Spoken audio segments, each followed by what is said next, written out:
Bhagavat Darshayamasa Jivebhyastam Shri Jiva Prabhum Numa Sandarbhayena Nadhita Tasya Bhagavate Shramah Sandarbhayena Chadhita Nasti Bhagavate Brahma. Just one second.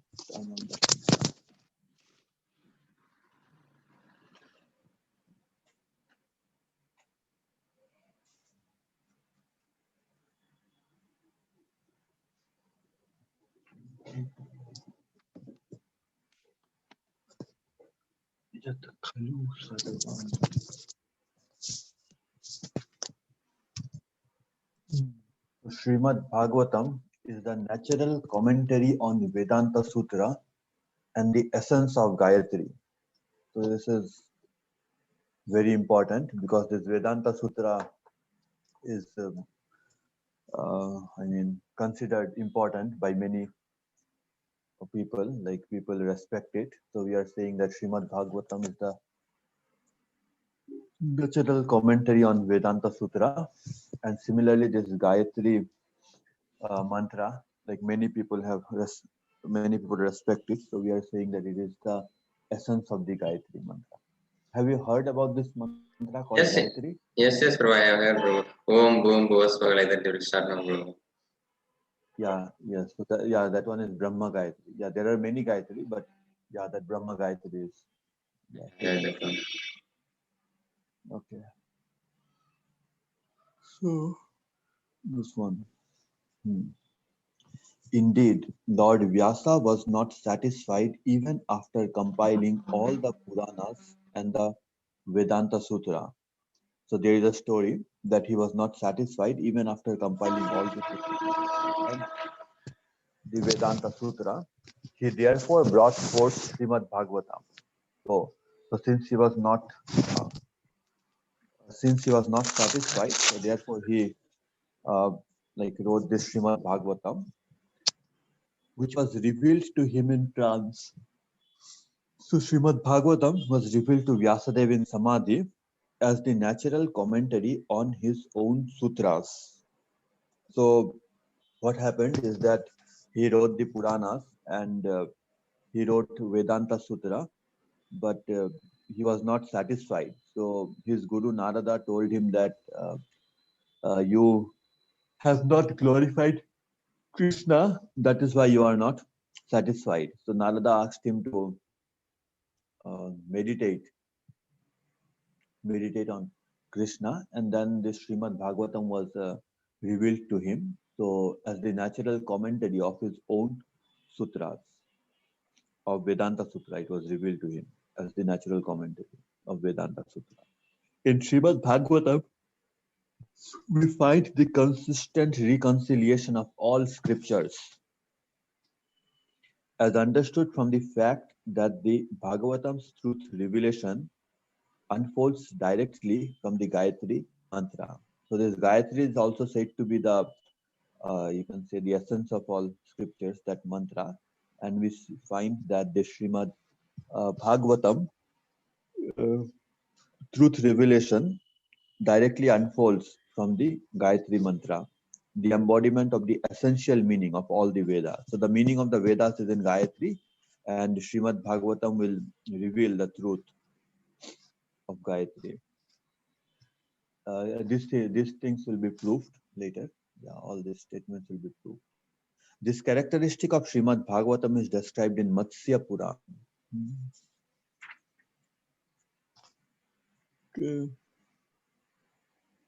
Okay. So far, do you find anything interesting? This characteristic of Srimad Bhagavatam is described in Matsya Puran. What is it interesting, bro? Matsya Puran only we have already discussed, no, bro, before in the morning. No, so see, what I'm saying is that Vyasadeva wrote all the Puranas and Itihasas and Mahabharata and Vedanta Sutra, and he was not satisfied. So his guru asked him to glorify Krishna, and then he wrote Srimad Bhagavatam. So now what is interesting is that this Matsya Puran is talking about Srimad Bhagavatam. So So this is interesting. Matsya Purana is the one. It is in the mode of ignorance, right? In the morning we discussed, no Prabhu. Right. Yeah, but that was not the point. The point is that we are saying that Srimad Bhagavatam was written in the end. So if Srimad Bhagavatam was written in the end, so how is this that Matsya Puran is describing Srimad Bhagavatam? This is interesting, right? Yes, yes, I understand, Prabhu. Yes, I understand. So Matsya Purana was written before Srimad Bhagavatam, right? So Yes. everything was planned that Srimad Bhagavatam must be written at the end. Yes, Srimad Bhagavatam was written in the end. Then how come Matsya Puran is describing Srimad Bhagavatam? Hmm. So this is interesting. Yeah, this will be answered. Okay. So what is the answer, Prabhu? Everything was planned is the answer. No, it will be answered. Yeah. Uncertain. Yeah. Let us wait for the answer. Yeah. That Puran is known as Srimad Bhagavatam, which delineates the path of ultimate truth, Dharma Vistara, with reference to the Gayatri Mantra and tells of the killing of the demon Vritra. So how do you understand like which book is Srimad Bhagavatam? Because there is another book called Bhagavatam. It is Devi Bhagavat. So whenever we say Bhagavatam, like some people in North India, they will uh, refer to Srimad Bhagavatam, but when we talk about Bhagavatam, there are some people in North India. So when you say Bhagavatam, they will refer to the Devi Bhagavatam, which describes Durga. And for the Vaishnavas, when you say Bhagavatam, they will refer to Srimad Bhagavatam. So, so, so if Matsya Puran said, how do you identify Srimad Bhagavatam? So that Puran is known as Srimad Bhagavatam, which delineates the path of ultimate truth, Dharma Vistara, with reference to the Gayatri Mantra. So it is in reference to the Gayatri Mantra and tells of the killing of the demon Vritra. And Srimad Bhagavatam, this is one essential thing. It tells of the killing of the demon Vritra. And the story of Vritra is very important because it says that a devotee can be born in any family, like a great devotee. He can be born in a like Asura family also. This story tells. Whoever writes out a copy of Srimad Bhagavatam, places it on a golden lion throne, and presents it to a worthy person on the full moon day of the month of Bhadra, August September, will attain the supreme destination. This Purana has 18,000 verses. Yes, this Purana has 18,000 verses. So all these are written in Matsya Purana. Basically, the point is that it is with reference to the Gayatri Mantra, like Srimad Bhagavatam refers to the Gayatri Mantra. That was the main point we are trying to establish. And also it is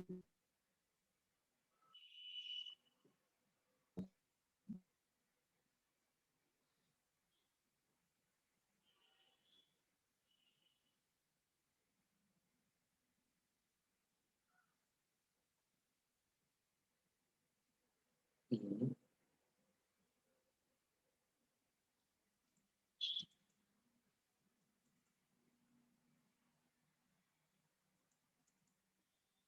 word Dhima, like, but this one, like Dhimahi, is a signifier of Gayatri, implying without exception the complete mantra. So signifier. I think a beach, like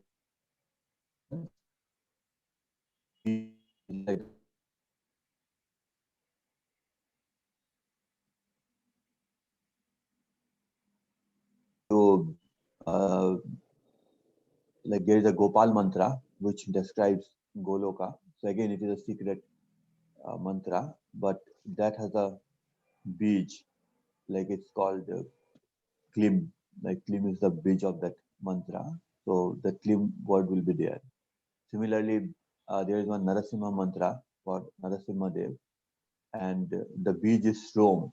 So it says like it goes like this, that Om Namo Bhagavate Narasimhaya Namaha Tejas Tejase Avir Bhava Vajranakha Vajradamshtra Karma Shayan Randhaya Tamo Grasa Grasa Om Swaha Abhayam Atmani Bhuishtha Om Shrom.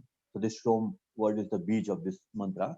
So like that, this Gayatri, the beach, I mean beach is Dhimahi. Dhimahi means we should meditate, because Gayatri is the origin of all Vedic mantras. Okay, Gayatri is the origin of all Vedic mantras. So if you are saying that the Srimad Bhagavatam refers to Gayatri, so it shows the importance of Srimad Bhagavatam. It would have been improper to utter it directly, so he didn't utter it directly in Srimad Bhagavatam, so it just refers to it. The first verse of Srimad Bhagavatam alludes to the meaning of Gayatri by the phrase Janmadi Asya Yataha. By him, this universe is created, maintained, and destroyed. So, by Krishna, this universe is created, maintained, and destroyed. So, we should meditate on Krishna. And Tene Brahma Rida. He revealed the Vedic truth to Brahma within the heart. So, whom we should meditate on whom? We should meditate on Krishna, who revealed the Vedic knowledge to Brahma within the heart. Within the heart of Brahma, he revealed the Vedic knowledge. And similarly, we will see that Gayatri will also refer to Krishna. These phrases express the same meaning as Gayatri by describing Bhagavan as the basis of all the universes. So Bhagavan is the basis of all the universes, and as he who inspires everyone's wisdom faculty. So he revealed that Vedic knowledge to Brahma, and it is Bhagavan who will inspire everyone's wisdom faculty. Just as he revealed it to Bhagavan, he revealed it to Brahma, he is the one who reveals knowledge to everyone. Okay. The word dharma in the compound dharma vistara from the same Matsya Puran verse refers to the path of ultimate truth, parama dharma. So many times we think like dharma as like normal duties or something, but here dharma refers to uh, Parama Dharma. Parama Dharma means which is the ultimate duty. And ultimate duty, ultimate uh, path is Krishna consciousness. As expressed in the Bhagavatam by the words Dharmaha projahita kaitavotra parama nirmatsaranam sam. This Bhagavatam propounds the way of ultimate truth. So the ultimate uh, truth, dharma, is given in Srimad Bhagavatam, devoid of all forms of deceit and compromise. So all other dharmas are cheating religion. So except Srimad Bhagavatam, all whatever dharma is written in other books, they are cheating. And as will become clear in the upcoming Anuchedas, this dharma is indeed characterized by meditation on the Supreme Personal Absolute Bhagavan. And what is that Supreme Dharma? The Supreme Dharma is to meditate on Krishna. That is the Supreme Dharma. And apart from this Supreme Dharma, whatever other dharmas are there, everything is cheating. So why do we say that everything is cheating? Because like there are only two things. Like either we love someone or we will try to exploit the person. For example, and what does love mean? So love means we are doing actions to please the person. Like first we should have knowledge what the person like, and then we will perform action to please the person. So this is called as love, right? Yesterday I told you, right? You have you do so many actions like cooking and eating and everything, all are works. But one such special action is called as like studying. Studying is special because studying is also an action, but it's special because it gives knowledge. And similarly, we gain so much knowledge about computer, knowledge about physics, knowledge about math. But one such knowledge is special that uh, like if you are gaining a knowledge about what a person likes, uh, that knowledge is special, what a person likes. And and once we have the knowledge what this person likes, and then we perform actions to please the person, so that is called as like love. Yeah, yeah. And then this love exists only in the spiritual world. It doesn't exist in material world. It exists only in the spiritual world with reference to Sri Krishna as the Mm. object of love. Yeah. So yeah, because why we say that the love doesn't exist in the material world? Because in material world, okay, somebody will say that okay, I love you. Like some boy will say that I love Mm. the girl, or the girl will say I love you. Then you will ask him that is there anyone who loves unconditionally? Mm. Unconditionally means whatever you do, I will love him. Yes, So that is some people, Krishna. yeah, so some people will say, okay, yeah, I love you unconditionally. That then you can ask, like, let us say a boy says that I love this girl unconditionally. So then you Mm. ask the boy, okay, what happens? What will happen? Like, let us say if the girl cheats you and then she loves somebody else, right? And if you come to know about it, what happened? Will you still love her? Mm. Right? That is the question. Or ask the girl that, okay, what if you find that your boyfriend is cheating you and then he loves someone else? So will you still love him? Right? Then they will say no. But there are some people now, Prabhu, in this material world. What? Like this. No, no, no, no. Once they come to know, like once they come to know that this person is cheating, so will Mm. they still love them, right? And then okay, and then what happens? The love means to like please the person by your actions. So now let us say this boy he loves some girl, and this girl doesn't want to be with him because he this girl loves someone else. So what pleases the girl is that this boy should not like should just leave him and forget about him, and not bother him, not bother her so much. So that is what the pleases the girl. But will this boy do like that if he comes to know that this girl doesn't like him? The girl doesn't like him, and the girl doesn't want to talk to him. So he should not bother the girl. So this is what will please the girl most. So if the boy comes to know, then will he stop chasing this girl? No, no, he will Right? not, Prabhu. Yeah, he will not. Right? Again, he will go and bother her.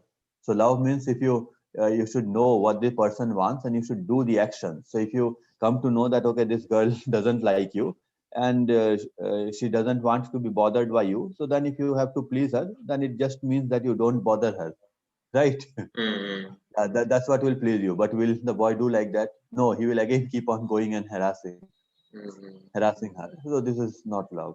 So okay, Prabhu. So So in that, in what I'm saying is, if you are loving Krishna, okay, Prabhu. So we are following yeah. Krishna's words.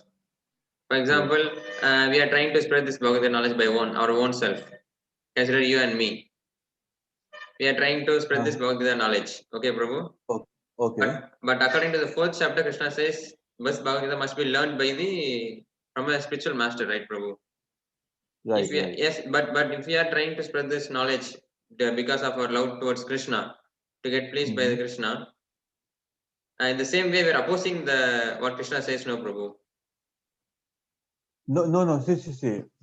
Like when we are saying that like it should be learned by a person. So Mm. when we are trying to spread, like we are not trying to teach like full, Bhagavad Gita. Like we are just trying to teach them that like okay, you come to the class. Like we are studying Bhagavad Gita, and you come to the class. Like Okay, we are. Prabhu. So let us say, so I am going one college and I am teaching, or I am starting a YouTube channel. I am just posting a Bhagavad Gita lectures. So it is wise.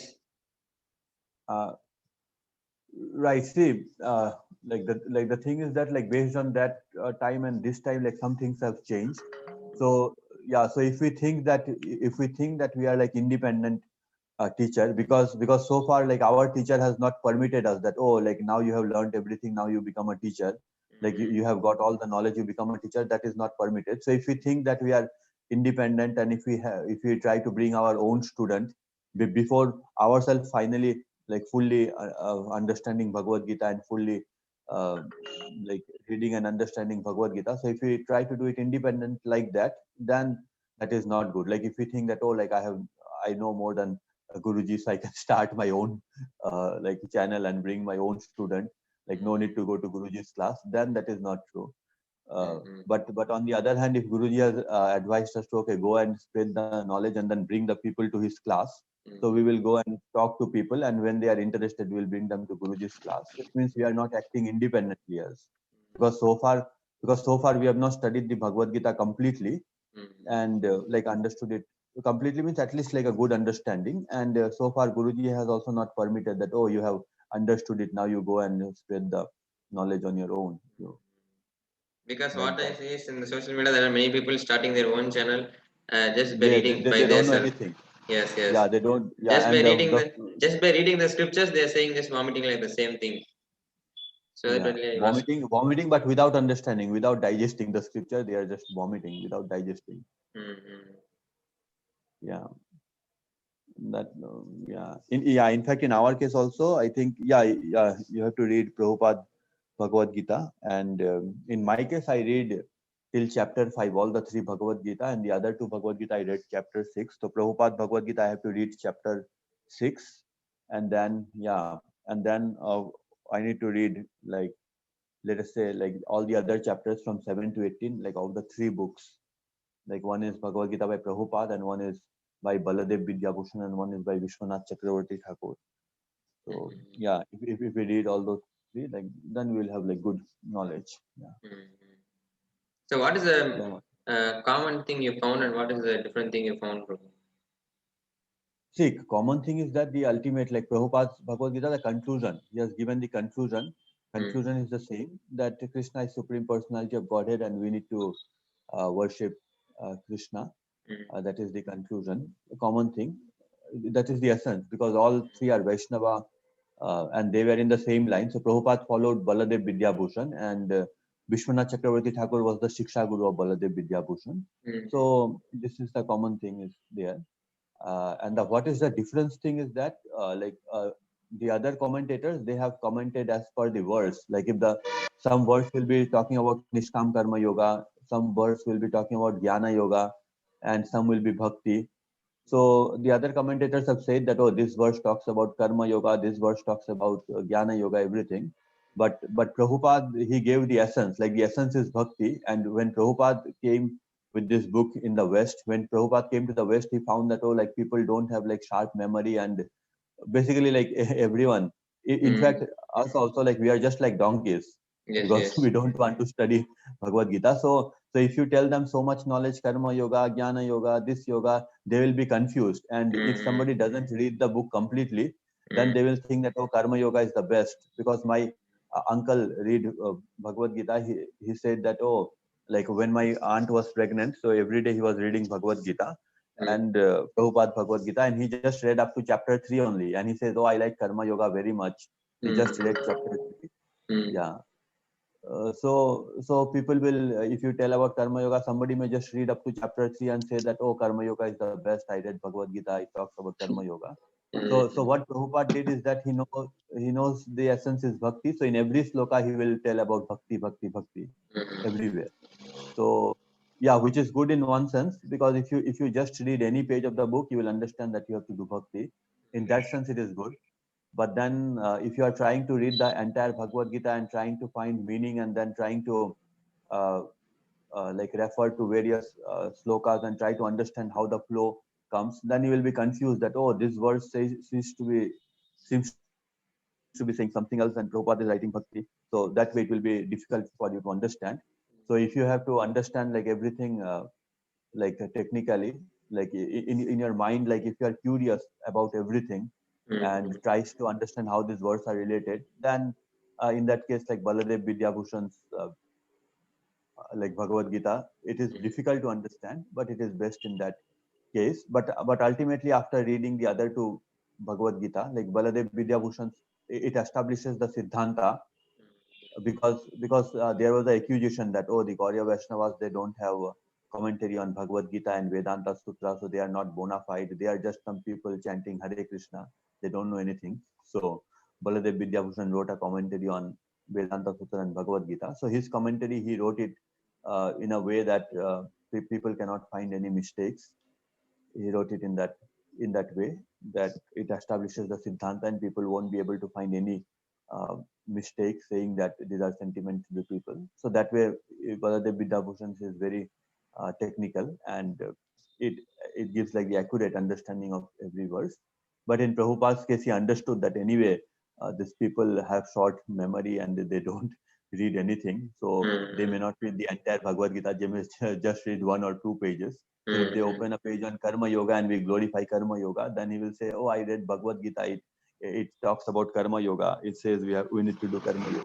So what Prabhupada did, that everywhere he put, if the verse is talking about Karma Yoga or Jnana Yoga also, but everywhere Prabhupada puts Bhakti, Bhakti, Bhakti. So that's why many people sometimes they will criticize that, oh, your Prabhupada, everywhere he's saying Bhakti. The verse is not talking about Bhakti, but still Prabhupada will say Bhakti. Yeah. But we shouldn't criticize, no, Prabhu. That one of the offenses. We shouldn't criticize any of the devotees, no, Prabhu.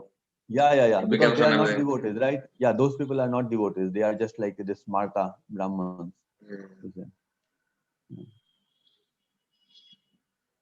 Yeah. So the point is that like if we don't love anyone, then we are just exploiting. Like a husband may say that I love the wife, but actually he doesn't like the love the wife. Like the wife is like cooking for him, or the wife is beautiful, so he may be like satisfying him in sexual desires, something. So since that desire is satisfied, like maybe sexual desire or other desires like maintaining the house, cooking for him, everything. So he says I love the wife. So if the wife, let us say, if the wife like doesn't do her duty, right, then the husband will say, "Oh, no, I no longer love the wife." And similarly, the wife will say that, "Okay, I love the husband," but actually she doesn't love the husband because the husband is like providing for her, like providing the house for her and all the necessities, food and everything. Since he is providing everything, so she says, "I love the." So same husband, when he will become old and he won't be earning any money, then the wife will not love him. Like she will speak harshly to him. That okay, no, yeah. So that is the thing. So anything other than love is just exploitation. So in the material world, when we say we love someone, means that person has something to offer to us.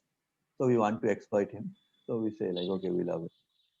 But actual meaning of love means like unconditional. So even if the person doesn't reciprocate, also still we will love him. So that is like the highest love. So it says Chaitanya Mahaprabhu, he says that Ashlishyava padaratam pinastumam. So he says, oh, whether Krishna, whether you embrace me, okay. Ashlishyava padaratam pinastumam adarshanan marmahatam karotuva. Or you may neglect me by not giving your darshan. So either you may embrace me or you may neglect me by not giving your darshan. Ashlishyava padaratam. In Chaitanya Kamatam only will come, no, Prabhu. Yeah, this is Shikshashtakam. Yeah, this comes in Chaitanya Charitamrita. Yes, I have gone through this today, Prabhu. Okay. Yeah, and then adarshanan marmahatam karotu va yatha tatha va vidadhatu lampato. But then what is the worst thing? Worst thing is that, okay, you neglect me, okay, is bad. Uh, but then the worst thing is that you neglected me and then you embrace somebody else in front of me. Like that is like even more neglect. Like if you neglect is okay, you feel bad. But not only Krishna neglect me, but then Krishna will embrace somebody else in front of me. Yes, Prabhu. And Yatha he is tatha. completely free to do anything and everything. For he is always my Yeah. worshipful Lord unconditionally. Yes. So Yes. yeah, so this is the highest form of love. So Mm-hmm. we cannot imitate it artificially. So for us, Mm-hmm. this third verse is given that Trinadapi Sunichena Taroriva Sahishnuna Amanina Manadena Kirtaniya Sadahari. So this third verse is given to us that Amanina Manadena, that we should not expect respect from others. So we should respect, like we should respect everyone, and we should not expect respect in return.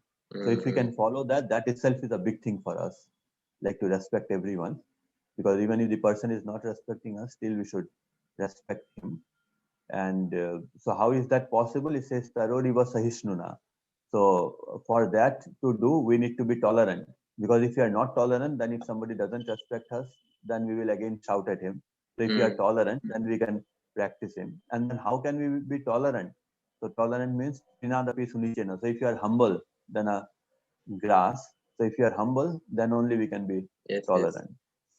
And and what does humility means? Humility means honesty, like to recognize that okay, Krishna is so great and I am very insignificant. That is humility. So humility doesn't mean that we think less of ourselves. Like we think that oh, I don't know anything, and the other non-devotees they know so much and they are so great. So it doesn't mean humility. Humility doesn't mean that we are thinking we are very small.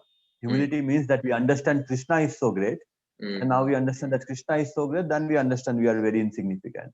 But it mm, doesn't mean that we compare ourselves to other non-devotees and think that, oh, this person is so great, that person is so great, and I am very insignificant. That is not called humility. Like that is called as like low self-confidence. mm, If we think like that, humility means we understand Krishna is so great, and then if Krishna is so great, like we are so small in comparison to Krishna. Yeah. Okay, commentary.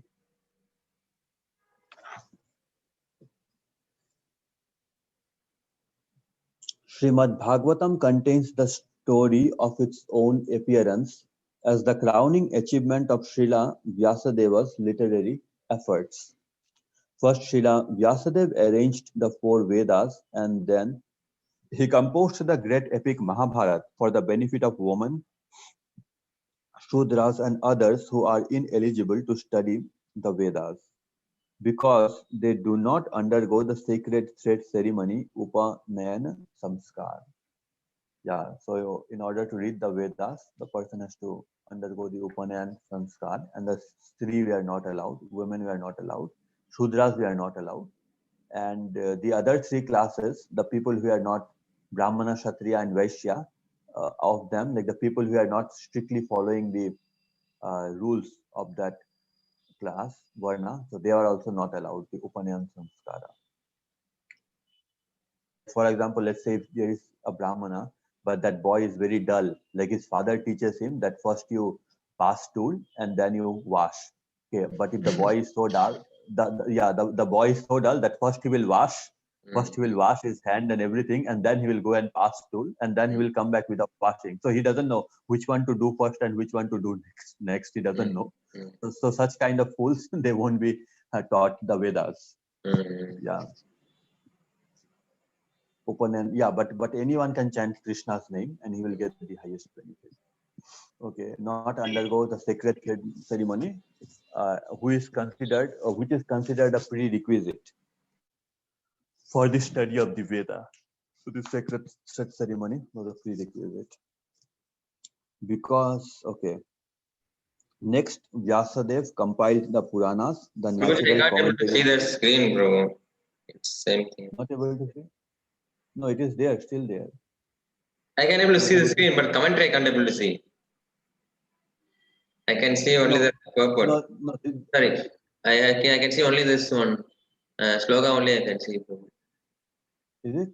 Yes. Hmm. I don't know because in my okay. Let me stop share and share again. Okay, are you able to see now? Mm. It's loading, bro. Still. Yeah. Mm. No, I Next. can't able to see, bro.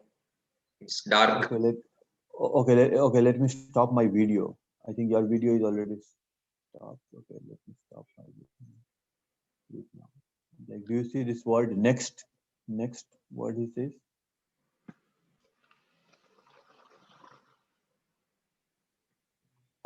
What do you see here? Like, what are you able to see here?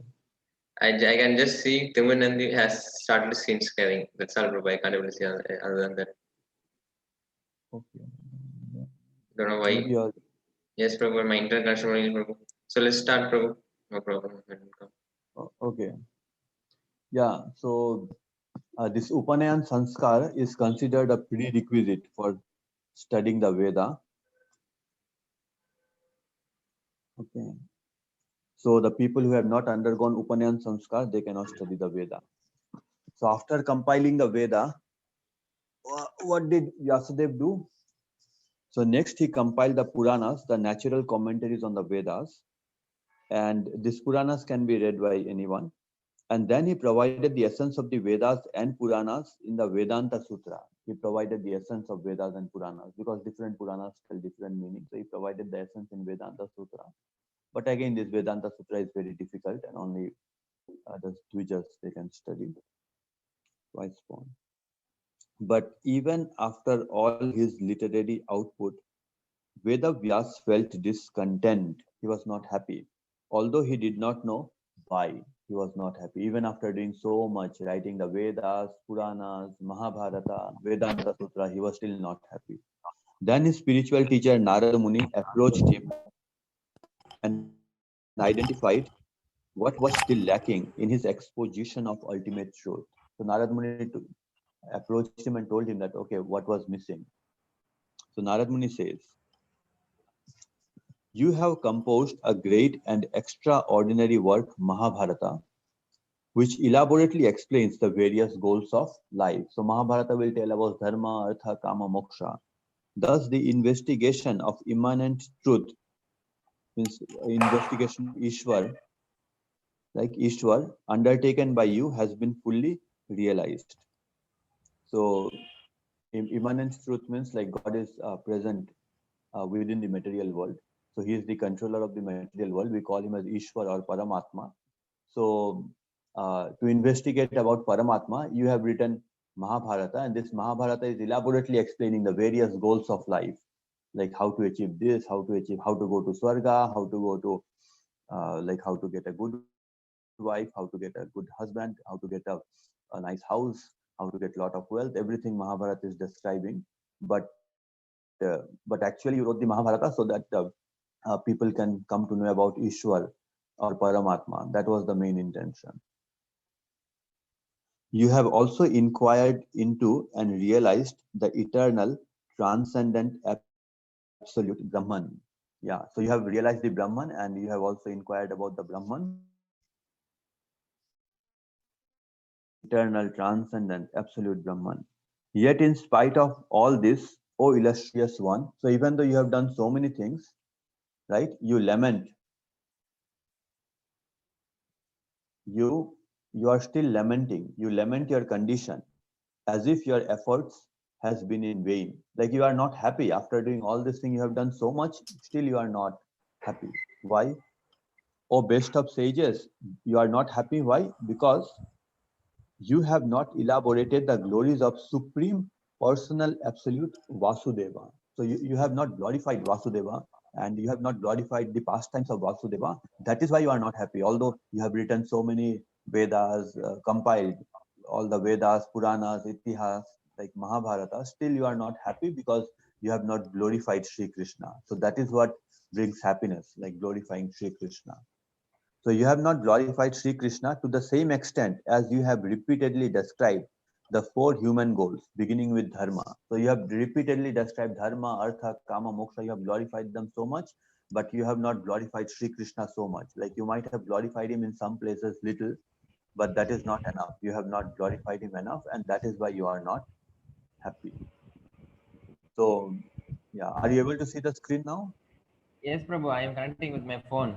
My laptop is connected and it's recording, and I'm using my phone. I can able to see the screen now, Prabhu. The Okay, phone. okay, yeah. So that is the point. So similarly, many times we see uh, like there are different types of preaching programs. Like if you see some devotees like they are preaching, they will say that, oh, do nice things or do good things, but they won't talk about Krishna, right? Mm. Have you seen in Facebook or something like some devotees, like some popular devotees, they will teach about being good to Yes, people. Prabhu, I have seen that Radhanath Swami and some people, I have seen many people, Prabhu. And Gopal does something, Prabhu. Yes, yes, yes. Yeah, yeah. So generally in the case of Radhanath Maharaj, what happens? Like whatever you see, that is for new people, new people, and then once you, because Maharaj equally gives classes on the other topics also. Like Oh, I recently, can, yes, yes, I understand, Prabhu. I understand, Prabhu. yeah, What I am saying is only for the new people, right? For the neophytes. yeah, neophytes it will be, yeah, but yeah. Mm. So in the case of Radhanath Maharaj, I think, uh, like if you if you go to YouTube and then search for Radhanath Swami lecture, and then you can search by upload date. So there will be some classes for the new people, this kind of classes, but then equally, like every week there will be one class for the already established devotees. Like there will be class on Nityananda Trayodashi, Advaita Acharyas, pastimes, everything. So there will be classes for the new devotees also. So So what are the people who are saying not using Krishna's word, Prabhu? no. So what I am saying is that So if you follow Maharaj, like you will find that he has both of them. Mm. But yeah, what I'm saying is that in general, like sometimes in the name of preaching, people will tell us so many things, and they will not tell us the name of Krishna. They will, yeah. So if we do like that, like we may get like lot of followers, but we will not be feeling happy inside. That was the point I was bringing. Yeah. Yeah. On Narad Muni's instructions, but it is good. Like if you have time, you can watch Radhanath Swami's lecture. So you just search on YouTube and you find the lecture, and then you see, like basically you will be reading the uh, uh, like when you read the name of the lecture, then you will understand, right, where it is given. Like for example, if the lecture is given in Google headquarters, then you can understand that everyone is new people. So it is like uh, just basic. Yes, yes, to attract the people, right, Prabhu, into Yeah, spiritual platform. it is to attract the people. But then if he is giving in a ISKCON temple and the lecture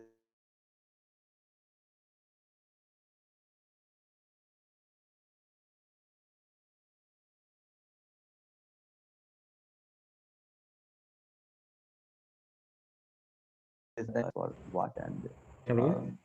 yeah, which lecture? Yes, yes, like that you Prabhu. can understand that which lecture is for what, and yeah. Yes, yes, understand. Let's start reading. Yeah. So what happens after doing all this thing? Vedavyas was not happy. On Narad Muni's instructions, Srila Vyasadeva ascended the path of meditation. So now he did meditation, and while in the state of supracognitive trance, samadhi, so in the state of samadhi, Srimad Bhagavatam was revealed to Vyasadeva. Thus, it is clear that Srimad Bhagavatam, which provided final solace to Vyasadeva, so finally it is what makes Vyasadeva happy, not the Puranas or the Vedas. So Srimad Bhagavatam is knowledge descended from the transcendental realm, because it was revealed to him in Samadhi. So it is the knowledge coming from transcendental realm. In upcoming Anucheda, Srila Jiva will show that it is also the natural commentary on Vedanta Sutra. So he will also show that it is the commentary on Vedanta Sutra. So the main point is that Vyasadeva wrote the Vedas, Itihasas, and Puranas, and he was not happy. So this means that by reading the Vedas, Itihasas, and Puranas, we will also not be happy, because the author himself is not happy. So how can we be happy, right? If the author is not happy writing, and finally, after composing Srimad Bhagavatam, like compiling or writing it down, Srimad Bhagavatam, Vyasadeva was very happy and satisfied. So this means that if when we study Srimad Bhagavatam, we will also be happy and satisfied. That is the meaning. Various Puranas mention the relationship between Srimad Bhagavatam and the Gayatri Mantra.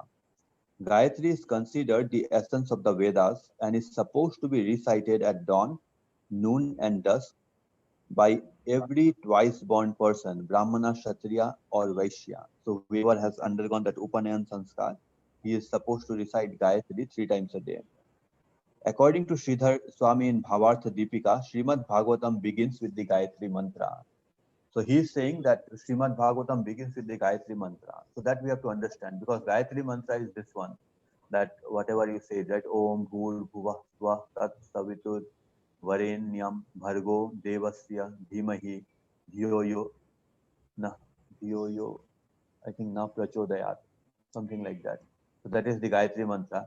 And then Srimad Bhagavatam is this one, that it starts with this Janmadyasya Yaton Vayadita Ratas Charateshu Bhigyaswarat Tene Brahma Hridaya Adi Kavaye Muhyanti Yat Surayaha Tejo Vari Mridam Yatha Vinimayo yatra tritargo mrisha dhamna svena sada nirasta kuhakam satyam param dhimahi.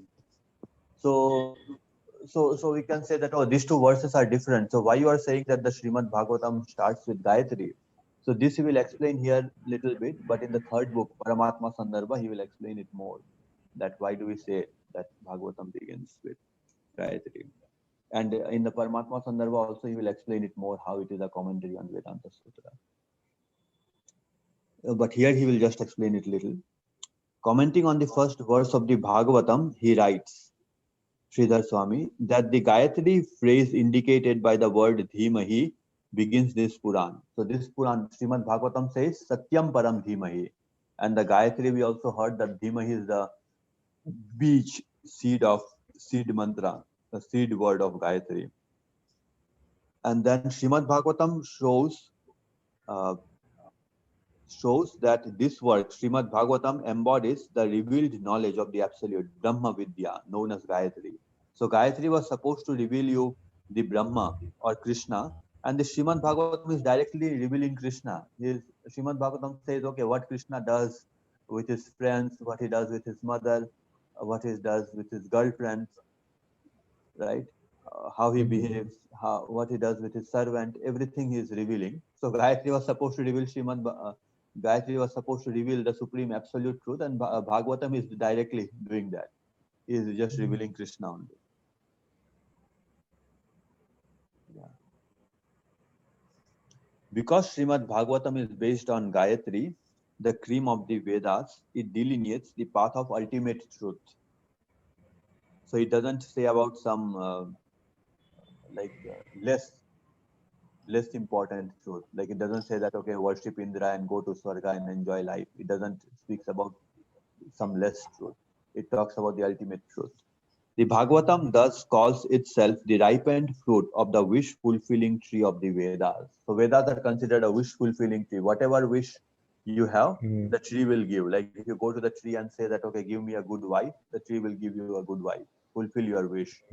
And whatever you ask for a good house, the tree will give you a big house. Everything will give. But the thing is that if you go to the tree and say that, okay, I don't know what is good for me, you give me whatever is good for me, right? Then this tree will give you devotion to Krishna, because that is what is good for us.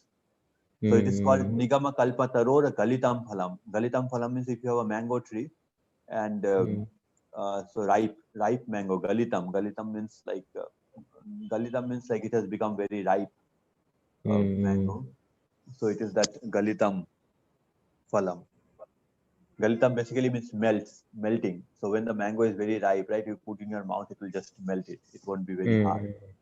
Or the fruit won't be so hard. It will just melt and you will get the juice. So that is Srimad Bhagavatam. The recitation of Gayatri and other Vedic mantras is governed by strict rules, right, regarding the person. So only the Dvija can recite. Then time is that in the like at sunrise, noon, and sunset, the place has to be pure. Generally, they go to a river, and purification rights incumbent on the chanter. Yeah, like he has to go through that Upanayan Sanskar. But such restrictions do not apply to Srimad Bhagavatam. So anyone can read. Since anyone may read the Bhagavatam, strictly speaking, it would be improper for the Gayatri mantra to appear there in its original form. Because the Gayatri was not Gayatri didn't appear in Srimad Bhagavatam in the original form, like as the full mantra, because the full mantra only Dvijas can chant at appropriate time and place. Gayatri is considered the most important among the Vedic mantras, but only the twice born are allowed to chant them.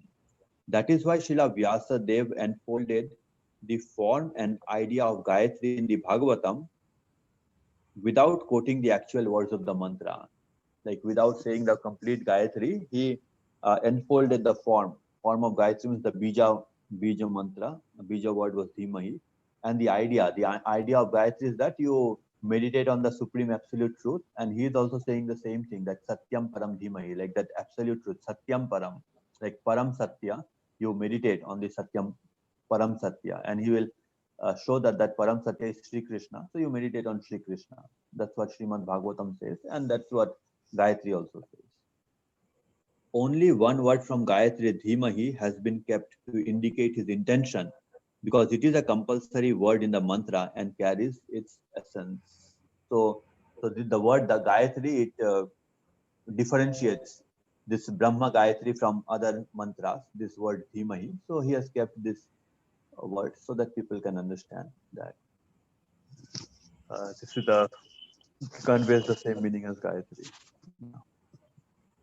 Another reason Vyasa did not write the original Gayatri in Srimad Bhagavatam is that doing so would have invited misinterpretation.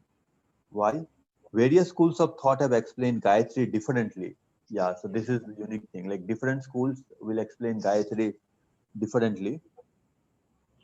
As a meditation on unqualified Brahman. So some say that the Gayatri is a meditation on Brahman, on the sun. Some say that the Gayatri is a meditation on the sun, on the fire god. Some say that Gayatri is a meditation on Agni, on Lord Shiva. Some say that Gayatri is a meditation on Lord Shiva and so forth. But actually this Gayatri is a meditation on Krishna because he is the Satyam Param, he is the absolute truth. Only rarely it is understood as a meditation on the Supreme Personal Absolute Vasudev. But in Srimad Bhagavatam, Srila Vyasadev's own commentary on the Vedanta Sutra, so in Srimad Bhagavatam, Vyasadev delivers the complete and unambiguous meaning of Gayatri. In the opening verse, he delivers the complete meaning of Gayatri and unambiguous meaning of Gayatri. Like the complete meaning of Gayatri is this, that you meditate on Sri Krishna, and this is very unambiguous. He tells it very unambiguously because he says like Janmadhyasya Yataha. Janmadhyasya Yataha means this universe comes from him. So it comes from Sri Krishna. Janmadhyasya Yato Anvayad Itaratas. So you have to understand him by like directly and indirectly. Chartheshu Bhikya Swarat. So he is completely independent. Tene Brahma Hridaya Adikavaye. So he gave this knowledge to Brahma in the beginning of the creation. Muhyanti Yat Surayaha. So even the great sages are confused. So unless he gives the knowledge, nobody can understand him. And knowledge to Brahma. Tejo Vari Midam Yatha Vinimayo Yatrat Visargo Mrisha Dhamna Svena Sada Nirasta Kuhagam Satyam Param Dhimahi. I forgot the third one. So how you are remembering these things, Prabhu, these slokas and all? Oh, this sloka I heard like many times, so that's how I remembered. I But think you anyway, carried from the past birth, Prabhu. no. I didn't carry for the first part because if I carried from the first birth, then just like you, in 1 year only I would have learned. But uh, it took like a lot of time to learn. Yeah. Okay. So, but in Srimad Bhagavatam, Srila Vyasadev's own commentary on the Vedanta Sutra, Vyasadev delivers the complete and unambiguous meaning of Gayatri in the opening verse. He reveals that Gayatri is a meditation on the original Supreme Person Sri Krishna and his eternal consort Sri Radhika. So Gayatri is a meditation on Sri Krishna and Radha.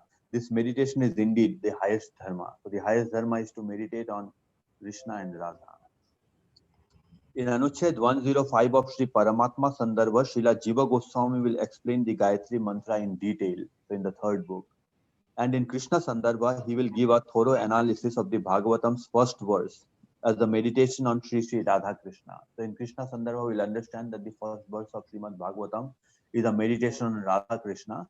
And in Paramatma Sandarbha, he will explain the Gayatri in detail. So then we'll understand that this Gayatri is actually a meditation on Radha Krishna. He will prove it basically. Here in the next Anucheda of Tattva Sandarbha, Srila Jiva Goswami further introduces Srimad Bhagavatam, describing its distinguishing features. So distinguishing features means how it is different from the other Puranas, and supporting his statements with scriptural references. Yes. So the next Anucheda is the characteristics of Srimad Bhagavatam. The characteristics of Srimad Bhagavatam, that is the next Anucheda. Yeah, this is long, but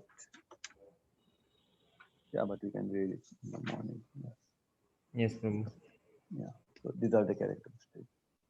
In Skanda Puran, we find a description of Srimad Bhagavatam similar to the one in Matsya Puran. The Puran known as Srimad Bhagavatam recounts the deeds of humans and devas in the Saraswata Kalpa. Okay, Saraswata Kalpa. Now, if you take Kalpa as the unit of time, then Saraswata Kalpa, Saraswata Kalpa. Let us see, what does it mean? Okay. Oh no, Saraswata Kalpa.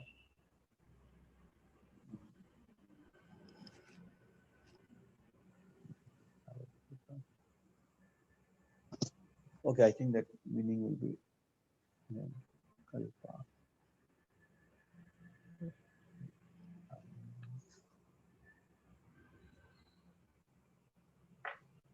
Kalpa.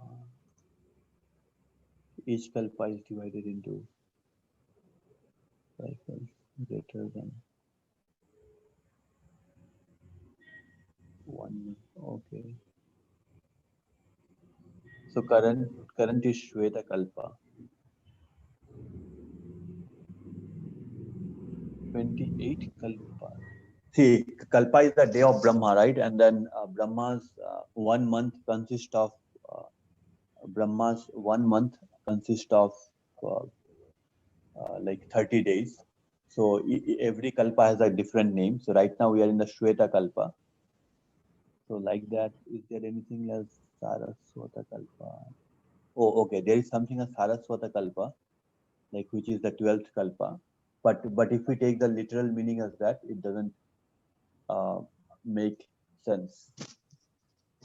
So like if you take the literal meaning, it won't make sense that it talks about Saraswata Kalpa because yeah, Saraswata Kalpa is a particular day of Brahma. I think that meaning will be becoming clear. But the Purana known as Srimad Bhagavatam recounts the deeds of humans and devas in the Saraswata Kalpa. So if you take the literal meaning of the Kalpa, and Saraswata Kalpa is one of the Kalpa, it's like a particular day of Brahma. So it says that Srimad Bhagavatam recounts the deeds of devas and humans in that particular day of Brahma. Then the next question will come, why that particular day is important, why not other day? So here Saraswata Kalpa. So here Kalpa will mean scripture, and Saraswata means like described by, glorified by uh, Saraswati. That would be the meaning. Let's see, he will explain. And explains the way of supreme truth in terms of Gayatri. In terms of Gayatri, he will explain the supreme truth and narrate the slaying of Vritrasura. So this slaying of Vritrasura, this is very important because it just appears in Srimad Bhagavatam. It doesn't appear in other Puranas. And So who is this Vittasura, Prabhu? Vritrasura, yes. So like there was a king named Chitraketu. So he was a devotee of Vishnu. Like he was a Vaishnava king.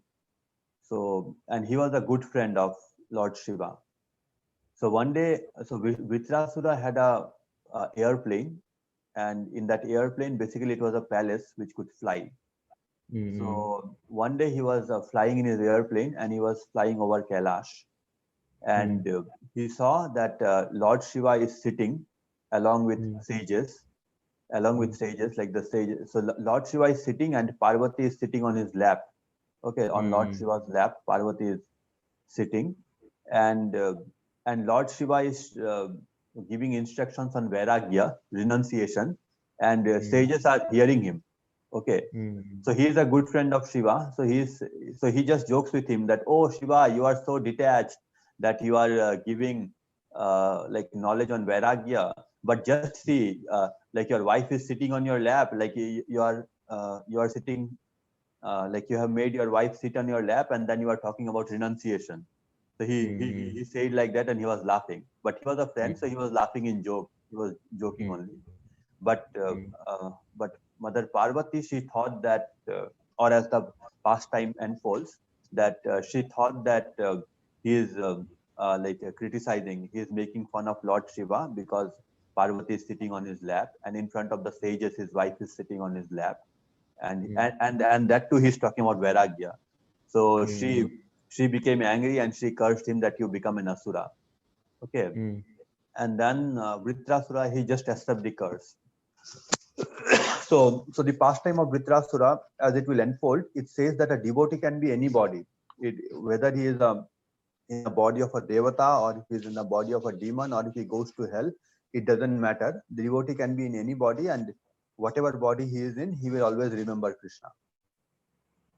So, so what happens that this Vritrasura, he becomes a demon, and then there is a story also how he became a demon. All those stories are there, but the main point is that we will hear all those stories. But the main point is that even though he became a demon also, but still he remembered Krishna. So which means remembrance of Krishna does not depend on what type of body you get. So it is transcendental, because demons are in Rajas and Tamas, right? And Devatas are in Sattva Guna. So if we say that like only Devatas can remember Krishna and demons cannot remember Krishna, then it means that you need Sattva Guna to remember Krishna. This Rajas and Tamas, you cannot remember Krishna. But actually Krishna is Nirguna. So this one proves that like the Sattva Guna has nothing to do with remembering Krishna. Krishna is Nirguna. So anyone who has like bhakti, anyone who has bhakti, they can remember Krishna. In the case of Indra, he was like he was in Sattva Guna. He was a devata. He was in Sattva Guna, but he didn't have pure bhakti like Vritrasura. So he didn't have so much faith in the words of Krishna. But Vritrasura had so much faith in the words of Narayana. All these stories we will study. Okay. So now, okay, narrates the slaying of Vritrasura. It has 18,000 verses. Whoever writes out a copy of the Bhagavatam, places it on a golden lion throne, and presents it to a worthy person on the full moon day of the month of Bhadra, will attain the supreme destination.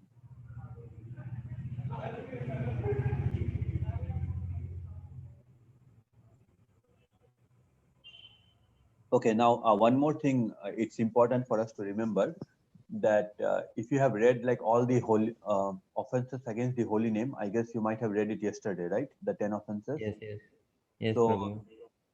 so one thing which is important is that if you consider the glories of Hare Krishna to be an imagination, like that is an offense, right? Like Yes. some place it will be saying that, okay, if you chant Hare Krishna, then this will happen, that will happen. And we think that this is Arthavad. Arthavad means what? Arthavad means something is said to encourage you. Like when Yes, you are Prabhu. in Hare Krishna is to please Krishna, no, to think about Krishna.